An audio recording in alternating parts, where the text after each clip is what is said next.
Howdy doody buckaroonies, and welcome back to another episode of Morning Coffee with Cameron. Long ago, in a galaxy far, far away, in a time before time, there existed the Jupiter 8. Now the Jupiter, not without good reason, is considered one of the best synthesizers of all time. Interestingly though, there was a sibling of the Jupiter that was arguably even more popular. That was the Juno. The interesting thing about the Juno, though, is, well, two things really. I think it was a bit more popular because, obviously, it was much more affordable. Not everyone could afford a Jupiter, and even today a Jupiter costs as much as a car. But the more important and interesting point, I think, is that the Juno was the musician's synth, and it was very hard to get a bad sound out of it. Today, we're maybe a little bit spoiled when it comes to synthesizers. Everything has a million features, and everything has to do everything, and this is especially true in the world of software. But then comes along something like the Modal Cobalt 8M here, which is a virtual analog synthesizer that says, here's what I do, and now it's up to you to figure the rest out. Of course, before people inevitably go grabbing their pitchforks and stuff, I'm not saying that the Cobalt here is the new Juno, it's far from it. But I think it has a little bit of the spirit of the Juno in it, and it makes making sounds fun for everybody.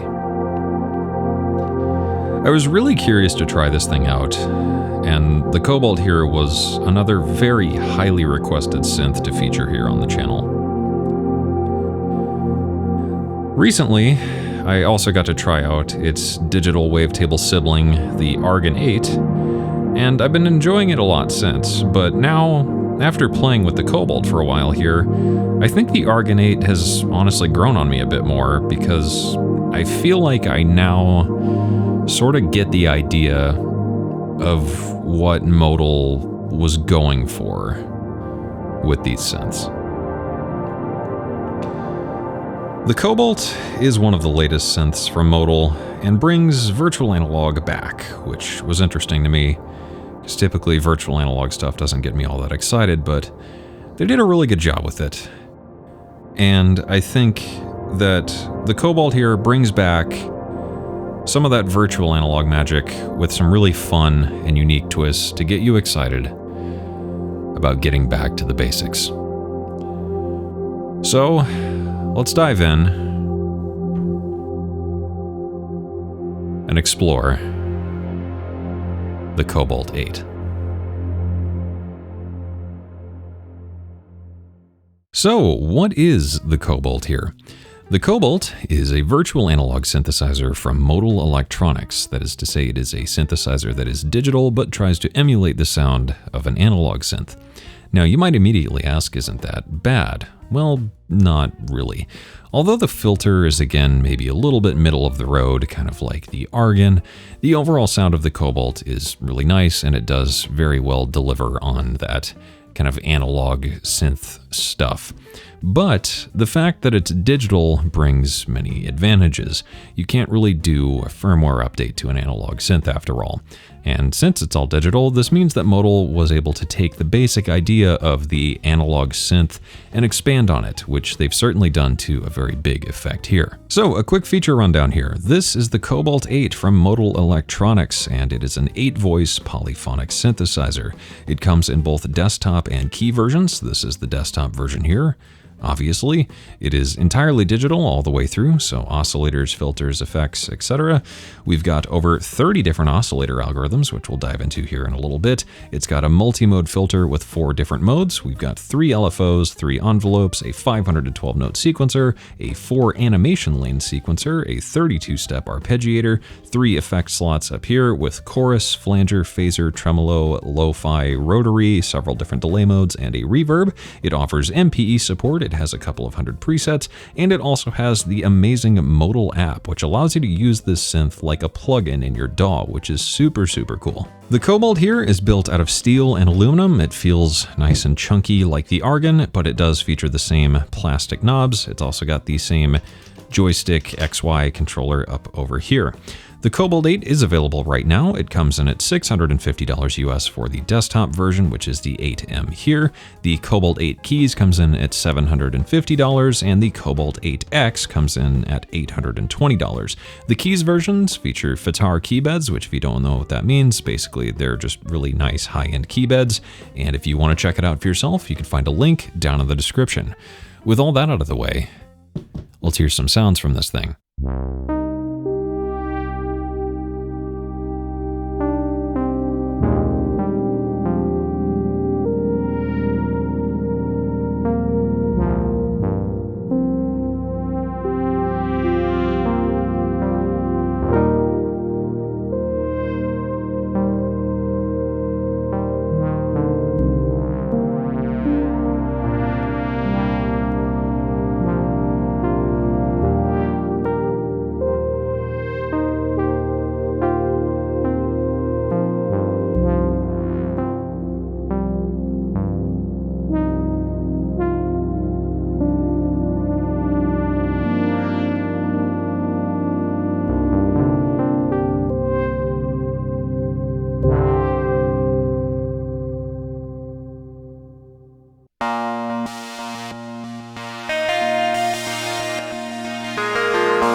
Okay, so let's go over making a patch on the Cobalt here and just the overall workflow. If you watched my Argon video, you probably know what to expect here. It's more or less the same. I think the modal units are incredibly well laid out and thought out in terms of functions and features and stuff. It's really one-to-one. Everything that you want to do can be done on the unit. You don't need the software to actually do anything. So that's really awesome to see. And I think overall, I mean, even if it's like day one of using a synth, I think you could figure this thing out, and that's, I guess, the beauty of it. So here we are with just an initialized patch. So when you start, you've got a couple quick choices. First, we could shape the oscillator, but that's not really the most exciting part here. So the big draw is that this has a gajillion different oscillator algorithms. So this is just the standard virtual analog. We get all the waveforms and we can interpolate between them smoothly. Now, of course, we could assign one of the 3 LFOs to do that and create a wavetable in a way, but it gets a lot more exciting. To access the algorithms, we can tap the algorithm button here and switch between 1 and 2. And if we want to change the algorithm, we select an oscillator, in this case 1, and we could sweep through. So we could do spread square, change the weight, and then we have a second function here, so A and B for this first oscillator section, and now we've got a super detuned square, or even a note or harmonically tuned square.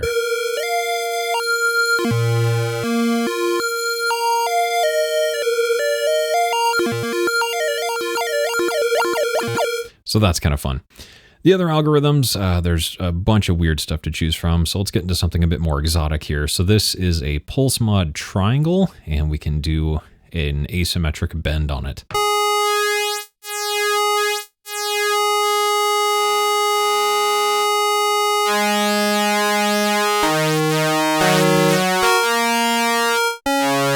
So that's actually kind of cool. I think let's maybe assign the mod envelope to that. So assigning stuff, super simple. We'll click the mod envelope. So we've selected that now. Now we'll click it again. We'll see that mod envelope assign is latched. So now we can move that a little bit. Let's go back into the mod envelope and shape that. Maybe something along those lines. And now we're moving through parameter 1. So parameter 2 being the asymmetric bend. I think we just want that for a nice bit of growl.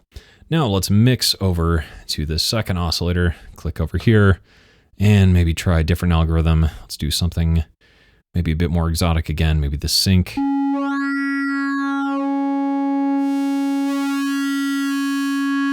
So maybe not that. How about the metal?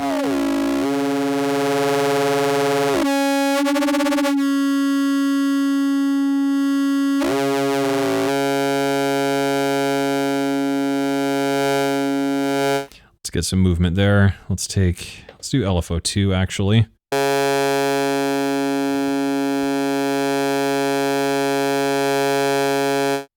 Maybe speed that up a bit.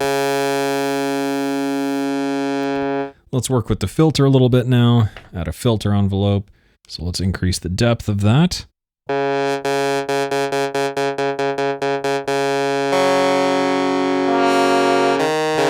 And let's maybe assign the velocity to the attack. So we can assign velocity by clicking there, increase the attack, maybe something like that. So now short and tight velocity. We get a nice stabby filter, but with a harder velocity. We get more of a sweep. That's maybe a little bit intense. Let's dial that back.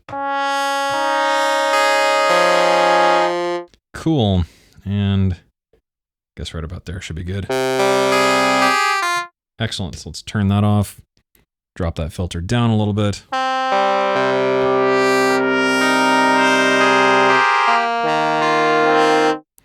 Now let's go back and mix these together.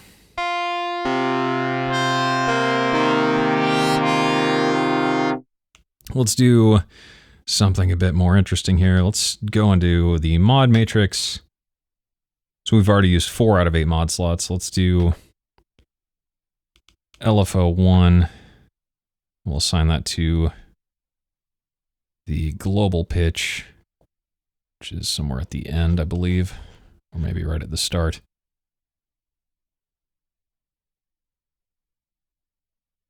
So this can take a minute sometimes to find some of the other parameters. There we go, global pitch by value of 1, excellent. Got the depth up, let's drop the rate down, something pretty slow.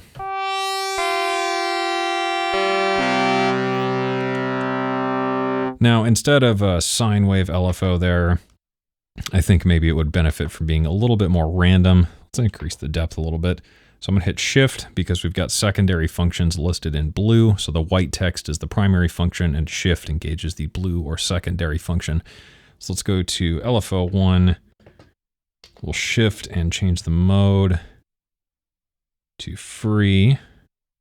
And then let's change the shape to a sample and glide, which is lacking on the argonate, which is weird. So I'm glad to see a sample and glide was included here. So now we've got a nice kind of chaotic analog or pseudo analog drift.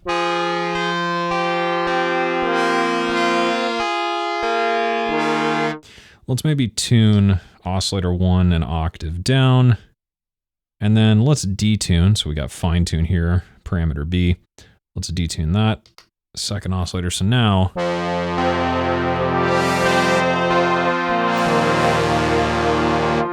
that's maybe a little bit intense.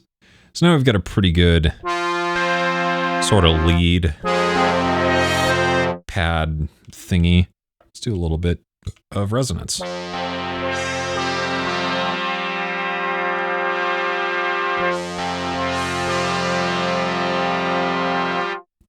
Let's add some oscillator drift. Let's maybe drop the width a little bit.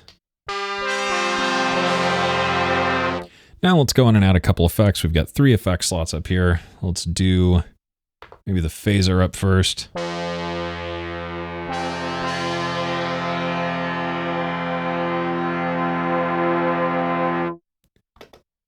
Let's maybe do a delay or something after that. With the ping pong delay.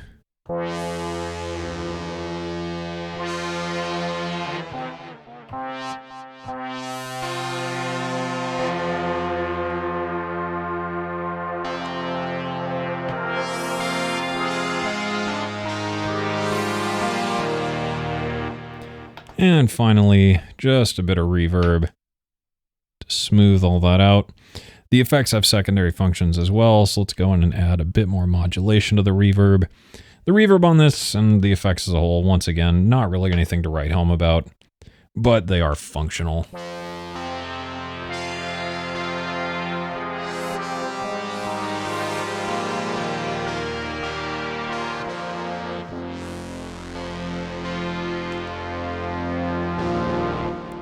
And I guess to finish this off, let's add some aftertouch.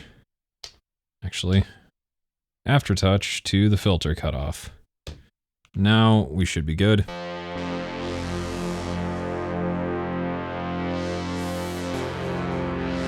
One thing worth pointing out here is the secondary functions x plus, x minus, y plus, y minus. This is actually how you assign MPE as well, so we can assign the x and y axis here. Normally though, on this case, since we're not doing an MPE controller, this would work with the joystick, and then we've got other common things like the note and expression pedal, aftertouch, and velocity. And with that, we have built a brand new patch. I think the pitch thing is a little bit ridiculous, so let's dial that on back just a hair.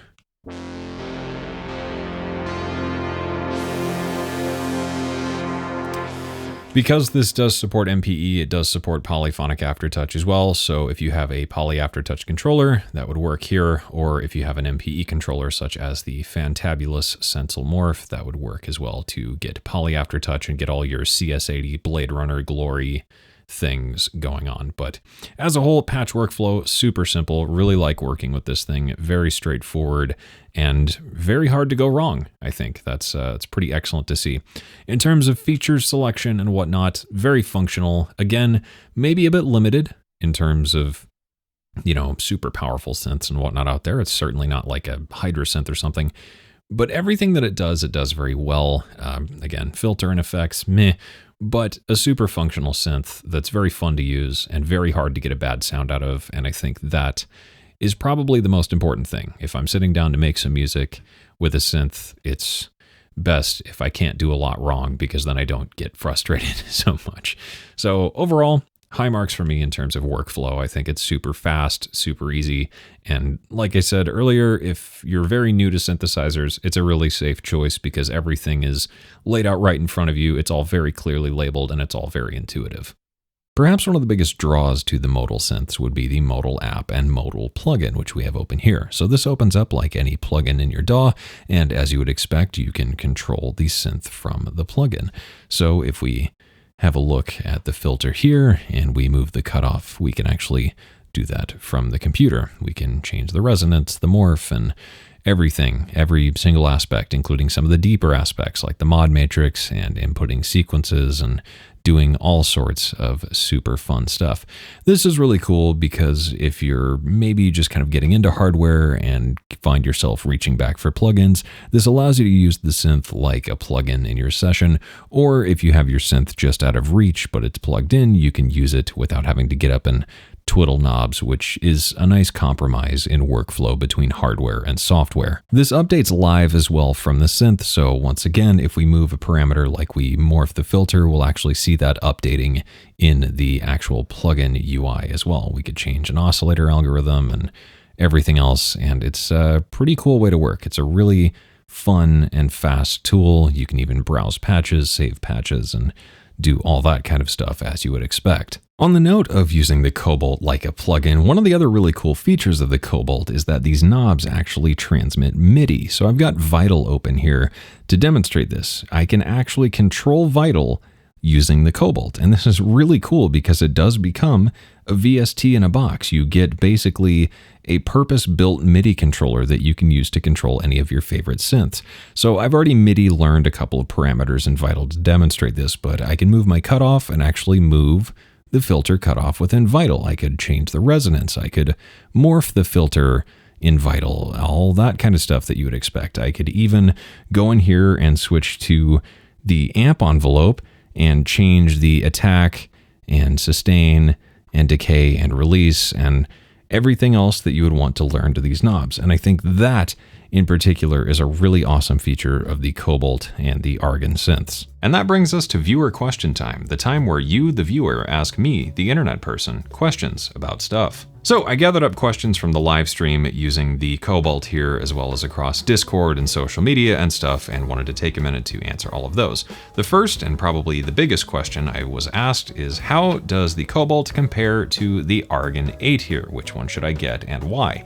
And I think this is really not something I can answer because outside of maybe using the virtual analog tables inside of the Argon, the Cobalt and Argon are just two entirely sonically different beasts. With that said, I think these things pair nicely together. The Cobalt obviously is meant to be a bit more of a warm analog-y thing, and the Argon here is more of a modern / cold digital edge thing. And there's a little bit of crossover, but once you consider the oscillator algorithms and the wavetable features and some of the other little differences, they very quickly stray into separate sonic territories. Question number 2, is the Modal Cobalt 8 just a glorified VST in a box? And to this I would say, well, pretty much any synth anymore is just a VST in a box. I would have a really hard time naming synths outside of the world of modular that have not already been done in software and not already been done better a lot of the time. But one of the unique things about the Modal stuff is the Modal app, which allows me to use this just like I would any other plugin in a session. And honestly, that's one of the things that keeps me coming back to the Modal synths. It's just as easy for me to call it up like I would any other plugin, or if I'm in the mood to sit there and twiddle knobs and flick the old stick while I'm working on some music, I can do that just as well. And I think that's a really, really cool thing, and that's what makes these a great jumping point to get into the world of hardware if you come exclusively from a software background. Perhaps the most important question of all when it comes to Squidward, the blue rectangle here, does it actually sound analog and does it sound warm? Now, when it comes to analog synths, I think the filter is really where the magic is, because I personally have a very hard time telling the difference between a digital oscillator and an analog one, and I would say most people do, outside of maybe the analog oscillator needing some tuning now and again. The filter here is probably the biggest letdown in that department. It's not bad, but it's really not the greatest filter I've ever heard. However, it does give some very convincing analog sounds, and especially in a mix, sounds really, really solid. Surprisingly though, I feel like a lot of the times when it comes to digital synths, you really have to fight to get that nice, rich, full sound that you might expect from an analog synth, and the Cobalt here really doesn't need that. I feel like a lot of the times I don't have to do a lot of post-production trickery to make this sound really good. It just works on its own and does a very good job filling out the role that I want it to in the mix. Another really common question, how does the Cobalt stack up against something like the Behringer DeepMind? And I think this is a pretty interesting question because when it comes to the price point, the Cobalt and the DeepMind fall in some very similar territory. The Cobalt 8 here, as mentioned, is entirely digital, all the way through 100% digital, and that brings some advantages. It does a whole lot. The Behringer DeepMind, on the other hand, is an actual analog synth, and I had a DeepMind myself for a while. I really enjoyed it, but I ended up returning it because I didn't find it all that flexible, and I think that is really the strength of something like the Cobalt here. I think this comparison is really up to you. If it's more important to have an actual analog synth, the Behringer DeepMind is a really great choice. It's a really good price point, and I think it's actually a very good sounding synth. However, if flexibility is something you value more, then the Cobalt probably wins out there. There are some differences. The Behringer's got an extra filter, the Cobalt here has a gajillion oscillator algorithms and a bunch of other cool features, and there's a little bit of give and take between them both, but kind of similar to the Cobalt and the Argon, I think they quickly stray into some pretty different sonic territory. So really, again, kind of up to you, but I think if you wanted to pick both, it'd be kind of hard to go wrong. Another really common question considering the price point, how does the Cobalt stack up against the Waldorf Blofeld? Between these two, I think a lot of my opinions carry over from my Argon video. The Blofeld is really damn powerful and it's a really good value for the money and it does a lot more stuff. But I might find myself leaning more in the favor of Modal, given that they will probably continue to update stuff, add features, and with a couple twists and firmware tweaks, I think the Argon and the Cobalt could be some very ridiculous synths for the money, and we're really not likely to see an update for the Blofeld here anytime soon. The Blofeld here very quickly beats out the Modal offerings in terms of features and functionality, but again, it does carry some quirks with it, as it's not really going to get updated anytime soon. There are still some bugs with it, and it's not like it's going to get any better. It does sound a little bit dated, and it's one of those things that you either love or hate. I really like the sound of the Blofeld, that's why I got one. But when it comes to the Modal stuff, I think the big thing is that these are a lot easier to use. There's a lot more knobs, it's a lot more friendly, and it doesn't require as much work a lot of the time to get something pretty good out of it. Whereas with the Blofeld, you can get some really good sounds, you can get some really weird sounds. It does sometimes require some layering and a little bit of knowledge to get the best result out of it. Whereas I think the Modal stuff overall, at least to me, is a bit more immediate. Between the two though, I think the biggest thing in Modal's favor is the Modal app. It's a lot of fun to use and super easy. Now, while there are some options to do some similar stuff with the Blofeld, it's often not as seamless or as well thought out. I think in terms of a jumping off point, like I said, the Modal stuff is pretty hard to beat. It's very immediate to use, the plugin feature is really awesome, and they're just pretty straightforward. The Blofeld is really cool and really powerful, and it does offer some third-party tools to do some stuff, but the workflow is a little bit weird and takes a bit of getting used to, and I think you kind of have to want it to really get the most out of it. And I guess that brings us to the end of everything here. So overall, I think the Cobalt 8 here really left a great impression with me. I really actually like this thing, and it's very hard to get a bad sound out of it. In terms of criticisms though, I feel like a lot of my criticisms from the Argon still stand, and a lot of them directly carry over. I really wish it had more mod slots, I wish there were more envelopes and LFOs. The LFOs can only be bipolar, which I think really needs to be fixed. The filter, again, really not the greatest, it's not bad, but with analog especially, that's kind of half the fun, I think. The bandpass, I wish there was a steeper bandpass filter. I would have really liked dual filters, and it would have been awesome to maybe even see some more filter types like a formant filter or something a bit more unique. I feel like the Cobalt would have really benefited from a drive or, soft clipper or something as well, just to add a bit of beef and heat to the overall sound. And one of the other things is that the low end seems to quickly start lacking when you get into certain oscillator algorithms.